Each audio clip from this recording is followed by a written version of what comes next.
It's been more than 2 years since I decided living far from my homeland.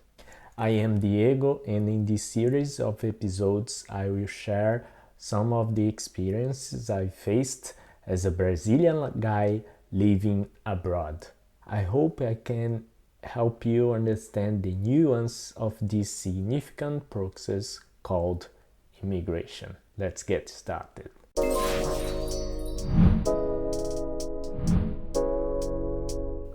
Today's episode is the conundrums we face. I will try to cover 3 things in this episode: the exciting new world of an immigrant, finding little piece of your home in a new place, and romanticization of your home country. The exciting new world of an immigrant.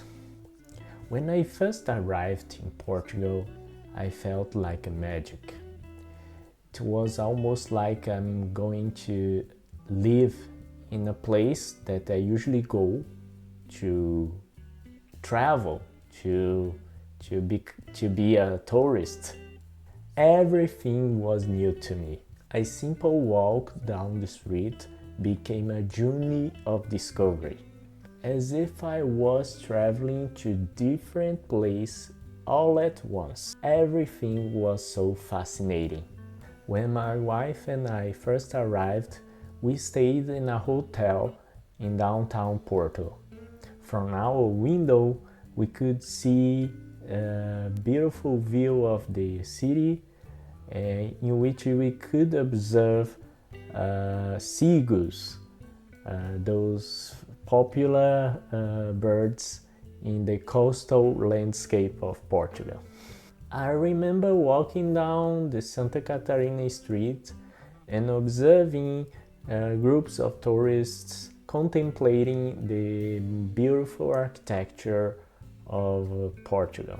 It was winter when I arrived at Porto, so vendors selling Portuguese chestnuts were scattered throughout the city. At the beginning of my journey abroad, I experienced Porto with its rainy weather every single day, finding little pieces of home in a new place.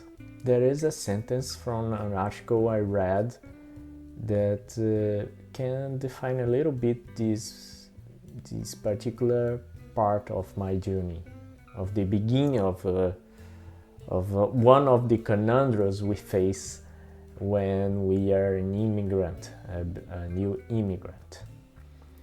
The sentence is, "We find ourselves in between realities, either traveling or remembering." The sentence I just read was written by an Argentinian immigrant living in Germany. It captures the feelings that immigrants experience. In my journey, I had reached some periods in which I missed my home city the most. I missed my family. I missed the way that the people usually speak with each other in Fortaleza, my hometown. I also missed my friends. In the beginning, you always think it is just a trip, but it's not. There was a time I stayed alone as my wife had to return to Brazil for her studies. During that period, man, I missed my family the most. It occurred to me to cry sometimes. I was definitely facing a migratory mourning. Even though Portugal shares the same language as Brazil, it has its own identity, people, and culture. I couldn't expect to find the Brazilian things I was used to in this new country, even though if you go to the market, to the supermarket, you will find some products from Brazil. Yeah, because the Brazilian community is big here. But now let's go to the other topic, a romanticization of your home country. When you first move to a new country, I think that you start to realize that there are some differences between your homeland and this new country. and you may face some situations in which you look at this new country as it has a lot of things that we doesn't have in our homeland, in our home city. And maybe sometimes you can be so fascinated by those things that you can end up being a little bit concerned about the things that you had in our country, like I think that the things here in this new country are better than in my homeland, and but every single country has its own problems.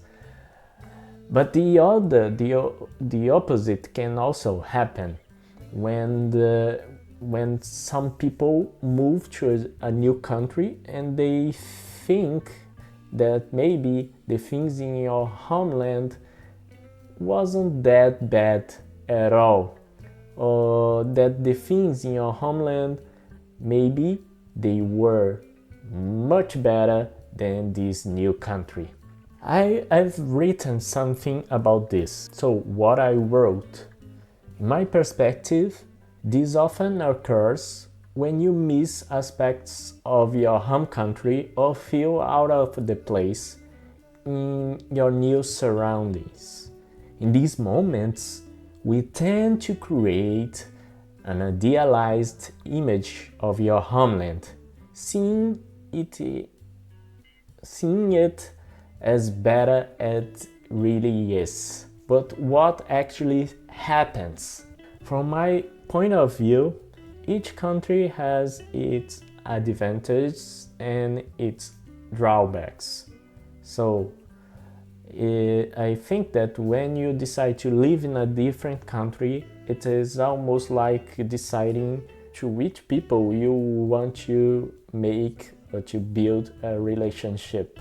So if you want to get married with someone else, you will find someone that has its own issues, but it has also something good that brings joy to your life. So I think that moving to a different country, it is almost like this. You will face a situation in which you can get married with a new country, and you will have to quit your old country. But you can always you should always break out with this new country. It's a matter of seeing if this new country would be the better country for you, for the things that you think, for the things that you believe, for your own culture as well. So if you truly want to migrate to a different country, it is wise to give it some time and space to reveal its true colors before deciding to end the relationship. By the way, at the beginning of my journey abroad, living abroad, I recorded a video in Portuguese talking about the things that I liked and the things that I didn't like in Portugal. That video was kinda polemic because some people didn't agree with me, but it's okay.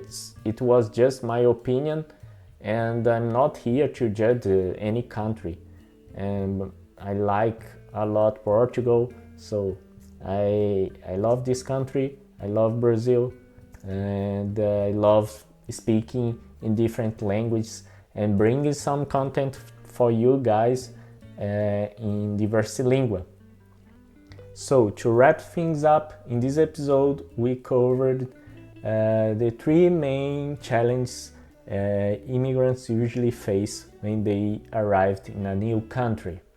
The three main ideas we talked about were the exciting feeling of being an immigrant, looking for reminders of home in a new place, and the tendency to idealize the place you come from. My name is Diego. I hope you liked this episode. I will try to bring you some content about the journey of an immigrant. And as always, give us a thumbs up in this episode. And if you have reached this part of the episode, the end of the episode, please leave us a comment with the word immigrant. And if you didn't agree with me, if you have something up to add, so please leave us a comment. And as always, you can suggest some topics for Diversilíngua. You just have to send us an email to diversilíngua@gmail.com. And as always, you can follow us on Instagram, on YouTube, and you can give us 5 stars on Spotify. See you in the next episode.